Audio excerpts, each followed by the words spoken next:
మీరెందుకు వచ్చారు మేడం? గప్పడు సందు చూస్తున్నా. ఎవరువా నువ్వు? పనోనివా? ఓనర్లు మాట్లాడుతున్నప్పుడు నౌకర్ల మధ్యలో మాట్లాడదని తెలియదా నీకు? రండి రండి కూకోండి. చీ గిందుట్లోనా గీ సోఫాలు ఎందుకు ఇట్లున్నాయి? గెట్లున్నాయి చాలా సీపు గుండ్ల పోరగా అక్కకి ఇలాంటి అంటే చాలా సేదరా కదక్క. మస్తు చీదరా. ఫ్యాన్ ఏమంటారా? దిమాకేనా ఖరాబ్ అయిందిరా? ఫ్యాన్ వేస్తానంటావు? అక్క ఎవరనుకుంటున్నావు? రిచ్చు వాళ్ళ దొడ్లో గేదెల్నే ఏసుల్లో పెడతారంట, బేడకళ్ళు వెండి పెళ్ళాలతో ఎక్కుతారంట. అలాంటిది అక్కకి రెక్కల ఫ్యాన్ వేస్తానంటావా? ఎద్దమన్నారా ఎద్దవా? ఏసీయో గీసీయో సీసీయో వేయాలి గాని కదక్క. కరెస్టే నువ్వు అంటంటే మంచిగానే ఉన్నది గంత, మీ ఇంటంటేనే ఎట్లనో ఉన్నది. నా భాష అంత అక్క అంటుంటే బానే ఉంటుంది, వింటుంటేనే ఒకలాగుంటుంది. మన ఇంట్లో అక్క కాపీ తగ్గితే కలర్ తగ్గిపోదు. అసలే గ్రామర్ అయితే గ్లామర్ కాదు గిలామరు. అట్టనా? నేను చిన్నప్పటి నుంచి ఇంగ్లీష్ లో కొంచెం ఈక్లే అక్క.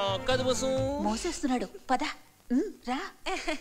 ఇయాల సాయంత్రం మా ఇంట్లో పార్టీ ఉన్నది, పిలుస్తామని వచ్చిన. ఇయాల మా మ్యారేజ్ ఇదే. అంటే పెళ్లి దినమా? దినమేంది గలీజ్ గా, పెళ్లి రోజు అనాలే.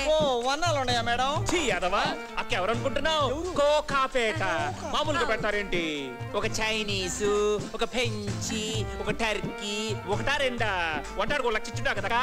అబ్బో నిన్ను తట్టుకున్నాడు చాలా కష్టమయ్యో. గప్పాసి ఎట్లా నెట్టుకొస్తున్నదో ఏమో. పదుండ్రే